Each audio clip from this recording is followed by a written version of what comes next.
The messaging around this is that this is Andy Grammer's Moody album. Man, what do like trap drums sound like under a mandolin lead line? This whole record needs to sound like this. Wrote this whole thing with a mandolin. How'd you get Maddy and Tae on I Do? What's the most amount of money you spent on a mandolin? I don't know if this new album's going a little country, but you've got like a Maddy and Tae collab on it. Like, is that what's breaking out the I denim? Like, know. what's going on here? It must be. It must be connected to my roots, man. Denim vibes. What are your roots though? You don't really have country roots. I don't have a ton of country roots. I've done a lot of traveling around the country. I love Louisiana desperately. Yeah, you Like named your kid Louisiana. my daughter's name is Louisiana. Yeah, this has been a wild experience for me. I didn't expect this coming from me, but once I picked up a mandolin, it was like, oh, this is sick. I love this. Yeah. What was because this new album coming out on Friday, which is called Yeah. Monster. We're just gonna get right into it and start Let's plugging it. jump in. We're just jumping in. Why the mandolin? You wrote this whole thing with a mandolin, which I love to picture you traveling around LA, going to all these writer sessions, just holding a mandolin. That's exactly what happened. I know, right? Like, what are you doing, Andy? So you're going to all these places with a mandolin, being like, guys, this is what we're using today. Is that what happened? Yes, that's exactly what happened. And sometimes the writers were like, okay. The thing about the mandolin is you can obviously play chords on it, but what came out of me when I held it were lead lines, which is different than what I've done before. And so that was like really fascinating, interesting to me. Like when I picked it up, the first thing I played was the riff on a song called Bigger Man, which is like very different than anything I've written before. Like ding ding ding ding ding ding ding ding ding ding ding ding ding ding ding. And I remember being like, what the hell is that? Let's chase that a lot further. And then it just didn't stop until the album was done. And did that line, because I've heard a couple songs on this album that are out, and there's like no mandolin that made it on the production, at least from the songs that are out, right? Oh, interesting. No, there's Mandolin on Without You. That's Mandolin, that guitar line. Oh, okay, Yeah. yeah. So, but I do, for example, like you wrote that with a mandolin, but mandolin didn't make the track because it sounded too Louvin No, I think Brothers like. ding ding ding ding ding ding ding ding ding. That's Mandolin in there. Well, I don't know anything. Clearly, is the No, it's all right. so wait, but so you write this on mandolin? Was it just the fact that you had no idea what you were doing on a mandolin that allowed you to That's be a part of little it. more creatively free? Like, what was it that gave you these I think melodies? that's probably part of it. I mean, I play guitar fairly well, and the mandolin is totally different. It's similar in that it's got strings, so you can play it. But the sound of it, again, like when you write a song on the guitar, the bass, like the chord changing on the guitar really sets up just the vocal. But this was like it led itself to, like I said, like lead lines, and then figuring out, man, what do like trap drums sound like under a mandolin lead line? Or what is like it was just really creative and interesting in areas that I hadn't played with before. How'd you get Maddy and Tae on I Do? Oh, they're great. We just reached out to them, they're in. But why them? You could have reached out to anyone. Why them? Um, they were presented as an option, and I really liked their sound. And then we hung out, and I really enjoyed them. They're like great humans. So it made a lot of sense. And we got to go make an incredible video with them. We got Costin Mayer in on the dance. It's been a great time. So did you record the song with them, or did you send them the files and they recorded it and then I sent them the track, and they then we went back and forth on it. Yeah, they agreed and they loved the song basically? yeah, yeah. Are you going to go out and play this together, play this with them, or who knows? So we are currently in New York. I'm in New York City. We're playing it tomorrow on Kelly and Mark and the morning show, live with Kelly and Mark, and I'm sure we'll cross paths and sing it together as well. Oh, that's going to be great. Why is Yeah. this the Moody album? I feel like this is coming. The branding, the messaging around this is that this is Andy Grammer's Moody album. Why are we so moody for this album? I don't know. I feel like I had some stuff going on in my life where I was like keeping the peace What for a does that long. mean? That means going against your own truth to make sure that nothing blows up, whether that's like in a personal relationship, a business relationship, like in general. And what was hiding underneath that, because I'm like a people pleasy kind of a person. I don't know if you can tell that. Yeah, But but that's good. I don't know. that can be good. Yeah. That can be good in general, but there is a point where it crosses a line where it's actually bad and now you're not authentic.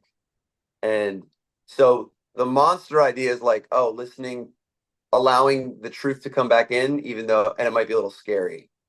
And so some of these songs are like a little bit angry, I think, which I haven't done before. And that was fascinating. And I When do think you, something yeah, about the sound of the mandolin felt different enough. Like it still sounds like an Andy Grammer record, but it was different enough to allow me to go to different lyrical places too, which was really cool. when do you feel like your people pleasing nature was getting in the way? Like, was there a moment or an example where you went, okay, I'm trying too hard to please someone or something? Yeah, I don't think I can go into actual detail about it. I would love to, but I don't think I can. But there was a moment that something happened and it made you Yes. go, wait a second. May Yeah, I think that for people pleasers, the word boundaries is a gnarly, scary word. And there was a point in my life where I was like, oh shit.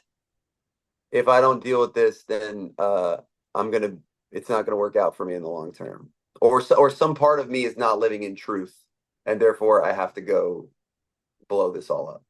Yeah. and that felt like the right theme for this album. Yeah, because whatever I'm going through and really feeling, if I can capture it correctly, then my fans and people usually connect to it. That's what I found over my career. So did you have that idea going into every writing session for this album, or did you find that those were the songs you were gravitating towards writing for the album? More than ever, once I felt the mandolin in my hands, I was like, this whole record needs to sound like this. And I want every song to have mandolin on it. Yeah. How good of And a so man? Yeah. so then I played it and then you get better people to come, like then you hire better people to come fill out what you're doing. You're kind of like the orchestrator. Some of these I actually produced and just got better people to play the mandolin. So you're not playing any mandolin on this thing? No, I am. Some of it is me and Pro Tools like making magic happen. Right? Val, Like I can't play amazing, but I can play enough and then edit and then splice and then get it all together and then double and triple and quadruple. Right? Yeah. what kind of mandolin do you have? Like, do you have a great mandolin? It was a bunch of different mandolins that I picked up in different parts of the country.